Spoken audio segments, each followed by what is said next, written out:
ভয় দেখা দিছে। কি হলো বে? ওইটা দেখ দিন ভাই, ওটা কি আজব দেখতে।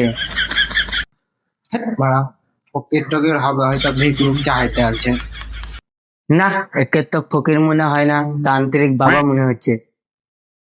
না না না না, একে তো কোনো তান্ত্রিক বাবা মনে হয়েছে না, একে চোর মনে হয়েছে, এই চুরি করতে হয়েছে। না না না না না, এই শালা মনে হচ্ছে কোন গাদ হয়নি, দেখ মুখে নুনা পড়ে গেছে। পাত্র করবো। চুপ। মমতা ব্যানার্জি আমি, ওরফা তোদের নানি, শালা ভূত রে আমি। শালা ভূত। নানি ভূত। শালা কেউ ভয় করে না আমাকে, ওই ছেলে শালা একটা ছোট ছেলে ভয় পেয়ে গেল, ওই ছেলে আমার পাটা ফাটান দিলে। ভূত ভাই কাঁদিও না কাঁদিও না, আমরা জানছি তুমি ভূত, কিন্তু তোমাকে দেখি কেউ ভয় পায় না, তা কি করবো বলো? আমরা ভয় পাবো, সত্যি ভয় পাবো, ভয় পাবো।